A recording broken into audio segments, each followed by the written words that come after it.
Di Feng Shui bersama dengan Kang Singwat di hari Senin tanggal 18 Mei 2020. Saya sekarang sapa Mas Kang, selamat malam. Malam, Apa kabar? baik selalu. Hujan di sana Mas Kang? Hujan nih, Belum selesai juga sampai sekarang? kayaknya udah rintik-rintik aja. Asik, rintik-rintik, air bergelombang. Dan ini juga bergelombang malam hari ini adalah topik kita tentang rumah tusuk sate. Ya Wah. kan? Ini kan menjadi pertanyaan banyak orang, boleh nggak sih sebenarnya gitu, karena katanya energinya negatif, katanya bikin sial gitu, rumah tusuk sate jarang laku. Seperti apa sih sebenarnya pandangan Feng Shui tentang rumah tusuk sate ini? Iya, emang banyak yang bilang ya, tusuk sate itu membawa sial. Sebentar, Ada- mari kita ceritakan dulu, tusuk sate itu maksudnya adalah. Nah, tusuk sate itu rumah yang berada letaknya itu di eh, persimpangan pertigaan. Jadi dia itu menghadap ke jalan. Menghadap ke jalan ya. Jadi ketika Iya. buka pintu rumah itu sudah langsung jalan di depannya gitu ya. Betul. Nah, Oke. itu tusuk sate. Hmm. Nah, banyak sekali mitos yang bilang kalau kalau rumah tusuk sate itu orangnya bakal mengalami kesehatan yang jelek, Ah, istrinya juga jelek, iya, keluarga nggak harmonis, iya. kecelakaan, lalu makhluk halus dan sebagainya. Dan kalau di Feng Shui sendiri itu pun dibahas tusuk sate. Mhm. Nah, tapi kita bilangnya namanya itu sachi. Sachi. Oke, itu artinya Itu adalah energi. energi. Sa itu mematikan. Jadi energi yang mematikan ada prinsipnya. Ya, jadi energi yang terlalu besar menghujam ke arah rumah. Oh, jadi karena energinya terlalu besar sebenarnya. Iya. Oh, baik. Jadi kalau Feng Shui kan kita menganut asas keseimbangan. Mm-mm. Nah, apapun yang inflow outflow dari energi itu kita harus seimbangkan. Mhm. Tapi dengan adanya rumah tusuk sate, energi yang datang itu gede banget gitu. Jadi untuk mengontrolnya memang perlu teknik khusus. Oke, tapi bisa dikontrol ketika yang mendengarkan sekarang rumahnya kebetulan tusuk sate itu tidak perlu pindah segera gitu.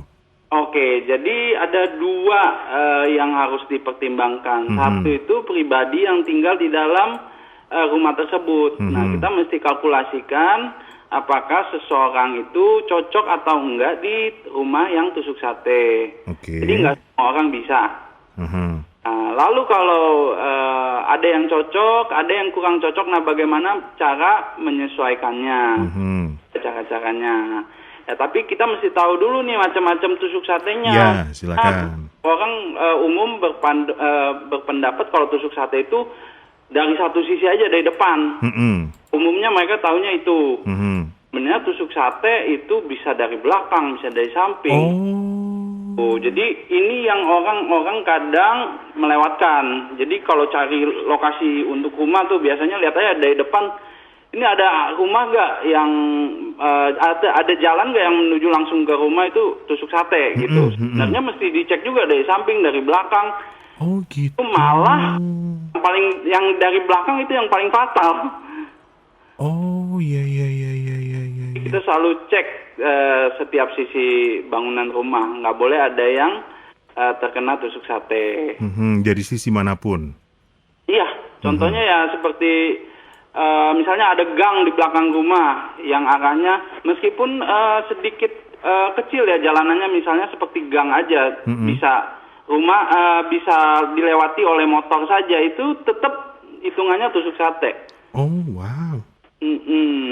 Ya, jadi seperti jalan buntu, kuldesak itu juga tusuk sate dari depan, dari belakang juga mesti dihitung.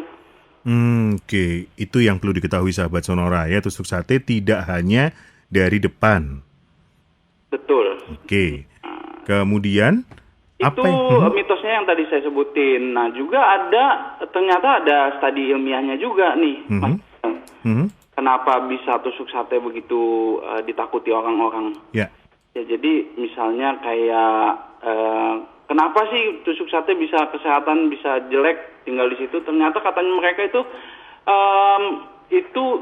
yang tusuk sate rumahnya itu banyak banget persentase debu yang masuk ke dalam rumah.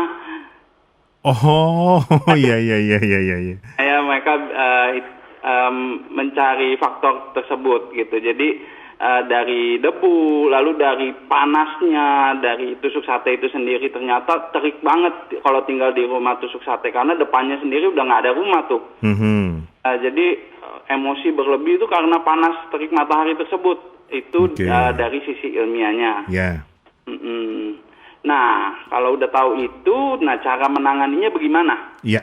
Nah, cara menanganinya bisa dengan di bagian yang tusuk sate itu kita bisa tanam pohon bambu. Ya, pohon bambu yang rindang itu dipercaya bisa mengurangi energi jelek atau mengurai energi jelek supaya dinetralisir. Jadi energi yang jelek itu masuk sudah disaring, jadi lebih baik. Oh, oke. Jadi nggak terlalu deras juga. Jadi kalau dari depan berarti di depan rumah persis ditutup semua gitu? Bagian yang terkena tusuk sate aja. Oh, oke, baik. Nah, bisa juga kita mencari solusi dengan membuat kolam ya di depan rumah. Tapi kalau ini ada catatannya nih ya, untuk kolam itu boleh dengan catatan kalau rumah tersebut tidak menghadap selatan. Kolam boleh dengan catatan rumah tersebut tidak menghadap selatan. Nah, sisanya boleh, misalnya menghadap timur, menghadap barat, menghadap utara. Yang penting jangan rumah yang menghadap selatan. Kalau menghadap selatan kenapa, Mas Kang? Itu bertentangan dengan elemen yang ada di dalam rumah. Oh, oke. Karena kolam itu sifatnya kan yin, dia air. Jadi kalau berhadapan dengan daerah selatan yang bentuknya yang, itu takutnya ada bentrokan. Oke, baik.